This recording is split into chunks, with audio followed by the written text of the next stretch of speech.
चले अभी वो तहकीकात उनसे हो रही हैं, क्या पता इसमें से भी बहुत कुछ निकले, हम इंतज़ार करेंगे।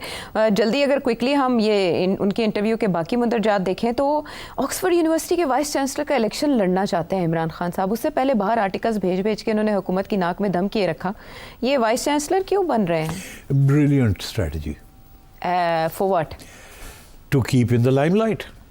खान साहब का जो सपोर्ट बेस है, ये मैं पहले भी कहा कि पाकिस्तान के अंदर तो सपोर्ट बेस ठीक ठाक है और बाहर इससे भी ज़्यादा ठीक ठाक है।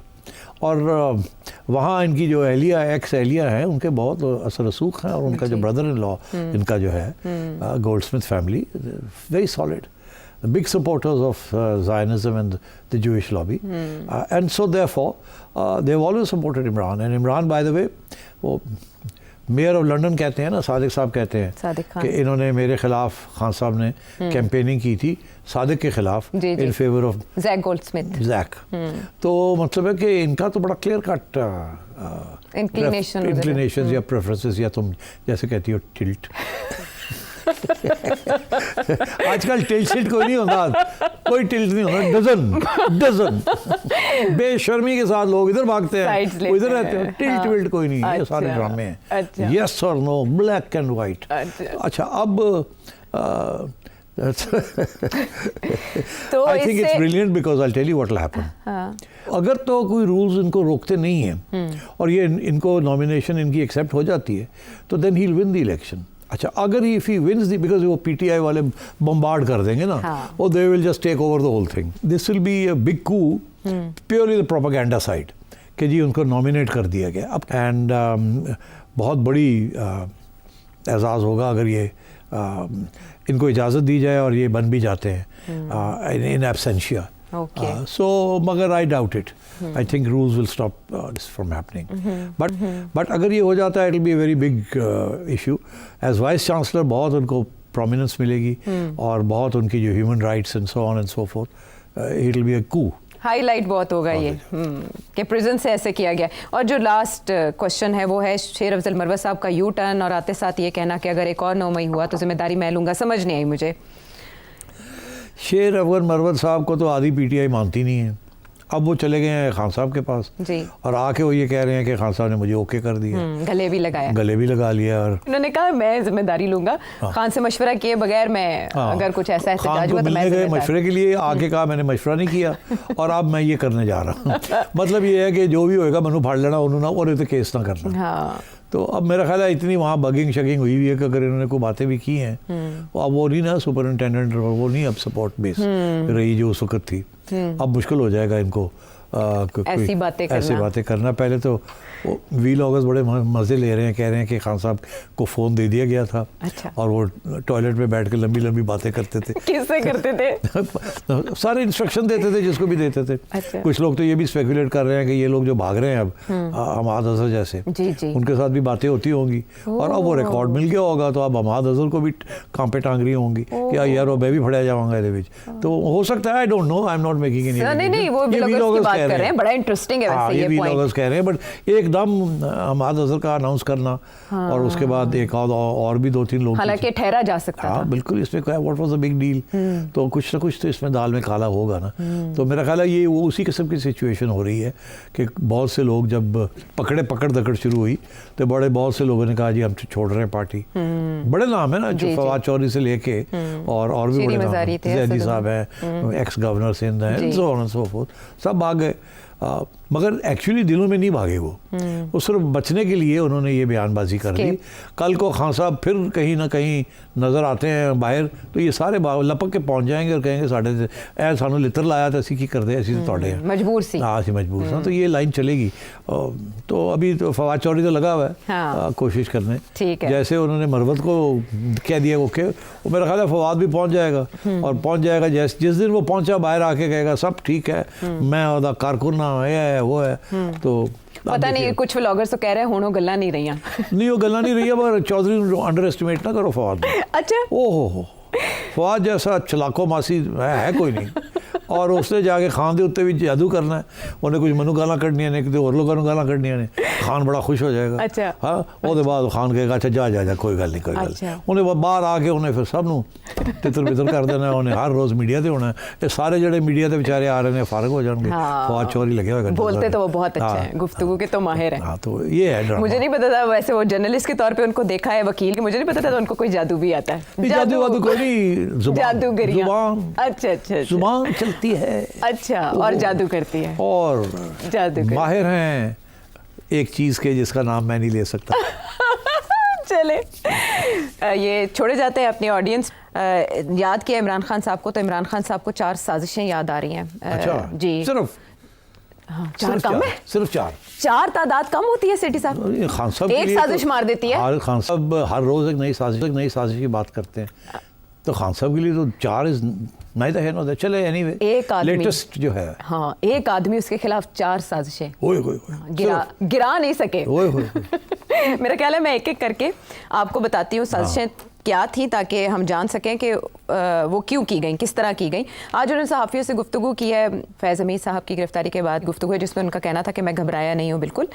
उन्होंने कहा कि गिरफ्तारी से ये तासुर दिया जा रहा है कि फैज़ हमीद साहब ने 9 मई की साजिश की। हालांकि वो साजिश 9 मई वाली वो PTI के खिलाफ हुई थी। पहली साजिश ये थी कि जनरल रिटायर्ड बाजवा ने नवाज शरीफ के कहने पर जनरल रिटायर्ड फैज़ हमीद को हटाया। नवाज शरीफ साहब ने क्यों कहा ऐसा? नहीं, मेरा नहीं ख्याल नवाज शरीफ से कहने पे वो हटाया।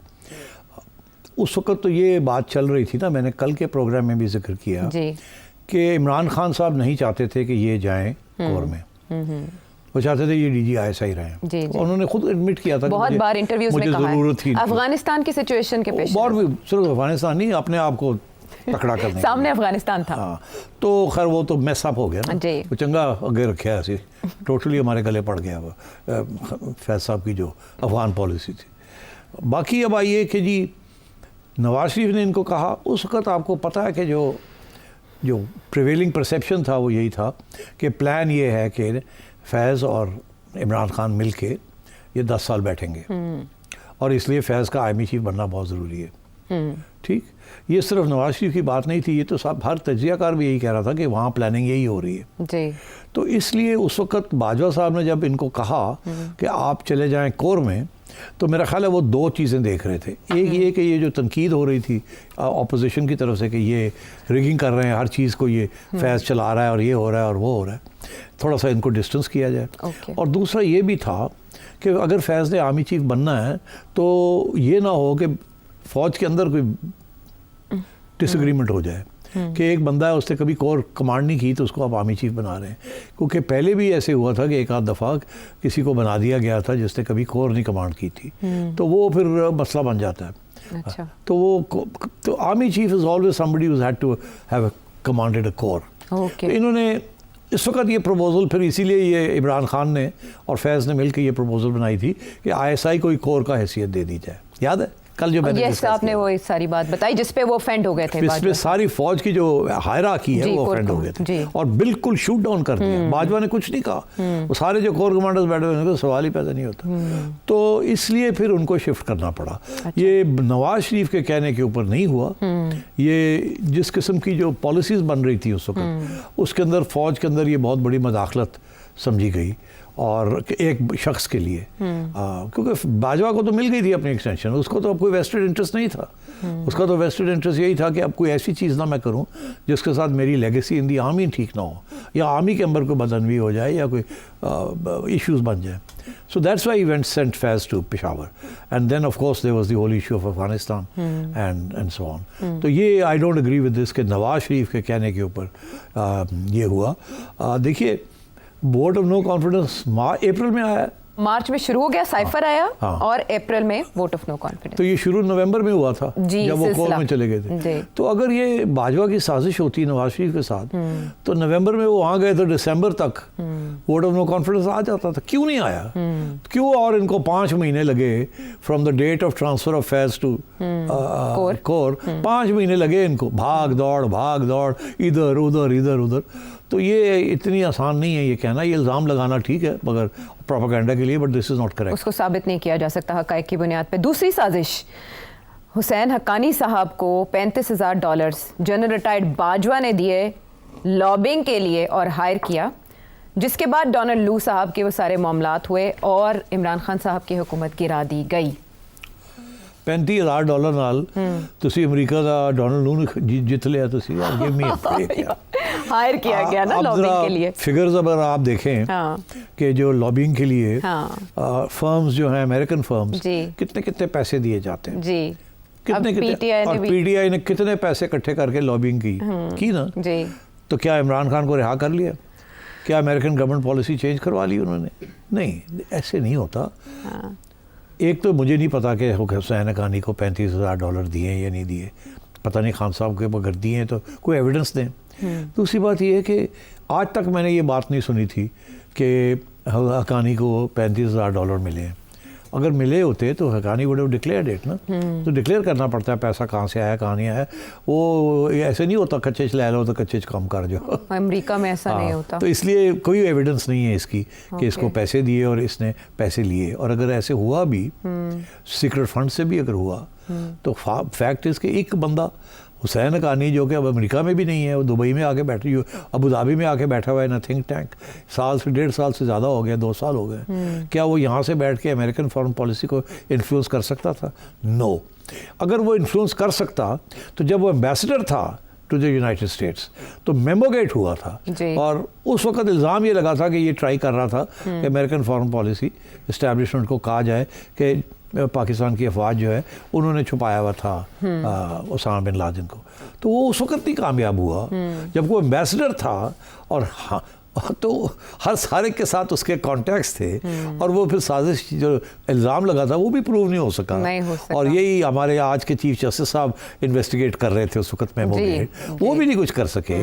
तो मतलब है कि ये फजूल सा इल्ज़ाम है। आगे आए। अच्छा, उसके बाद ये कि चीफ जस्टिस उमर अता बंदयाल साहब जो थे, उनको जब इंक्वायरी का कहा गया इस साजिश के हवाले से कि इंक्वायरी करें, तो इंक्वायरी के बजाय हम पे उल्टा साइफर का केस बना दिया गया और हमारे खिलाफ 9 मई की साजिश भी की गई। तो ये उमर बंदयाल को पूछे कि इन्होंने उमर को कहा था कि करे, तो उमर ने नहीं किया, ऐसे ही है ना? हाँ बिल्कुल। तो उसके बजाय अगर आप आम बंदे से पूछें कि उमर बंदयाल का क्या रोल रहा है, तो वो तो कहेंगे इमरान का जज था।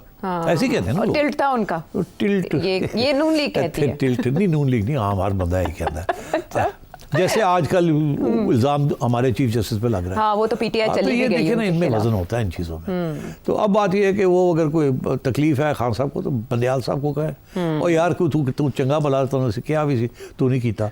इनफैक्ट जब खान साहब वोट ऑफ नो कॉन्फिडेंस को डिनाई करना चाह रहे थे और स्पीकर साहब मतलब है कि आइन को तोड़ रहे थे वहाँ बैठे हुए, तो कौन 12 बजे बाहर निकल के आया था बचाने के लिए सिचुएशन? बंदयाल साहब आए थे। सुप्रीम कोर्ट खुल गई थी, इसीलिए खुली थी ना कि अगर खान साहब को गड़बड़ करें या असद कैसर साहब को गड़बड़ करें या वो जो दूसरे डिप्टी स्पीकर थे वो गड़बड़ करें, तो फिर उसको रोक दिया जाएगा। तो ये पूछना चाहिए बंदयाल साहब को, ये और मुझे क्यों पूछती हैं आप? गुजियाँ गल्ला ने वैसे। बहरहाल चौथी साजिश भी है, लेकिन ब्रेक के बाद डिस्कस कर लें। चौथी साजिश ये कि इलेक्शन चोरी किया गया और हमने इतनी बार डिमांड किया कि आप इसको इन्वेस्टिगेट करें। तो वो जो चीफ जस्टिस सबके हैं वो तो सिकंदर सुल्तान राजा साहब चीफ इलेक्शन, उनकी तारीफ कर रहे हैं। इलेक्शन को क्यों नहीं तहकीकात करके बताया जाता कि खान साहब को पता है कि इलेक्शन कैसे चोरी होते हैं, तो इसलिए ये जो इल्ज़ाम वो लगा रहे हैं इसमें वज़न है। क्योंकि खान साहब ने मिल के 2018 की इलेक्शन चोरी की थी, फिर जहांगीर तरीन के जहाज़ के अंदर लोगों को तोड़ के लेके आए थे, उसके पीछे सारा जनरल फैज़ थे। वो इलेक्शन तो नवाज़ शरीफ की पार्टी ने जीती हुई थी, तो उसके ऊपर फिर इन्होंने कोई इंक्वायरी भी नहीं होने दी खान साहब ने जब एक दफ़ा आ गए थे, क्योंकि सारी इस्टेब्लिशमेंट इनके साथ थी। तो अब बात यह है कि अब उनको वो तो भूल गए हैं, इसीलिए चीखते हैं ना नून लीग वाले के साढ़े नाल होया की तुसी। तो अब ये है कि the boot is on the other foot. अब खान साहब को समझ आ गई है कि जैसे उस वक्त मेरे हक में हुआ था, इस दफ़ा मेरे ख़िलाफ़ हो गया। तो अब इसका जवाब अब मैं कहाँ से दूँ?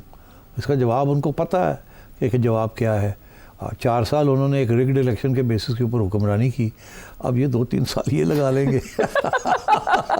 इस मुल्क की तारीख ही ऐसी है, क्या किया जाए। लेकिन कोई इंक्वायरी नहीं होगी। आगे आए, उन्होंने इल्ज़ाम लगा दिया है इलेक्शन कमिश्नर के ऊपर, राजा साहब के ऊपर, ऐसे ही है ना। तो उससे पहले मेरे जैसे लोग हम इल्ज़ाम लगा रहे थे उस वक्त कि 6 साल जो चीफ इलेक्शन कमिश्नर रहे हैं। कौन? सरदार रजा। सरदार रजा साहब। सरदार रजा साहब 6 साल उन्होंने बाबर की petition on funding, foreign funding case, 90 hearings भी नहीं, उन्होंने फैसला होने नहीं दिया। क्यों नहीं होने दिया? एस्टैब्लिशमेंट कह रही थी कि नहीं करना है इमरान खान को डिस्क्वालीफाई। उस वक्त की एस्टैब्लिशमेंट इमरान खान को लाना चाह रही थी। जी 2014 से शुरू हुआ था ये केस, अकबर एस बाबर साहब लेकर गए थे ये मामला। तो फिर ये तो जब बाजवा साहब और इन लोगों का जो मौक़िफ़ थोड़ा बदला खान साहब के बारे में 2022 में, तो फिर जाके ये थोड़ी सी तो इसने स्पीड पकड़ी फॉरेन फंडिंग में। उससे पहले तो खान साहब के हक में सारा कुछ जा रहा था, अदालतें भी, इलेक्शन कमिश्नर भी सारे खान साहब के थे। और ये इलेक्शन कमिश्नर जो है ये तो खान साहब ने लगाया था, इसीलिए लगाया था ना कि इसको नहीं चलने देना। ऐसे ही है ना। तो वो फिर जब वो तब्दीली आती है तो फिर सारे इधर उधर हो जाते हैं। तो खान साहब को इसका भी पता है, इसीलिए वो ये कह रहे हैं कि इलेक्शन कमिश्नर गड़बड़ कर रहा है, क्योंकि 2 इलेक्शन कमिश्नर्स ने इनके हक में बड़ी गड़बड़ की है। जजेस भी ऐसे ही करते रहे। That's the law of this politics of this country. और खान साहब से बेहतर कौन जानता है? और खान साहब बाद में उन्हें पता चला कि सिकंदर सुल्तान राजा साहब तो आदमी उनके थे लगाने उनके के बाद। कैसे थे कि लगाया तो खान साहब ने था। वो कल को ये कहेंगे कि मैं भी उनका था क्योंकि मुझे उन्होंने लगाया था। ये नहीं कहेंगे, ये नहीं कहेंगे, कम अज कम ये नहीं कहेंगे। तो कहना चाहिए ना। लेकिन फैज साहब जरूर हमारा कौमी एहसास थे, ये उन्होंने कहा, जाया कर दिए गए। हाँ, जाया कर दिया उन्होंने, हमें मरवा दिया अफगानिस्तान के साथ, टीटीपी के साथ। जो याद है वो तस्वीर या वीडियो जब ये वहाँ पहुँचे हुए थे और बड़े ज़बरदस्त लग रहे थे, चाय पी रहे थे या कॉफ़ी पी रहे थे, चाय नहीं कॉफ़ी पी रहे थे। तो उस वक्त किसी फॉरेन जर्नलिस्ट ने पूछा, कहने के don't worry everything will be alright. वो चंगा ऑलराइट साढ़े गले पे है, बंदे हर रोज 6 मर जाते हैं इन्हां दी पॉलिसीज की वजह। वो एक अलग बखेड़ा है। केपी के अंदर और फाटा के अंदर बड़ा एहतजाज किया लोगों ने कि ये आपने क्या किया है, इनको वापस ले आए हैं, इनको यहाँ बैठा दिया है, ये आगे जाके गड़बड़ करेंगे। ये उनकी सोल्यूशन थी। तो वो तो हमारे गले पड़ी हुई है। शायद वो भी जाती मकासद के लिए हो सकती है। अब छोड़े, जाती था या बैड प्लानिंग थी या मौका परस्ती थी कि किसी तरीके के साथ।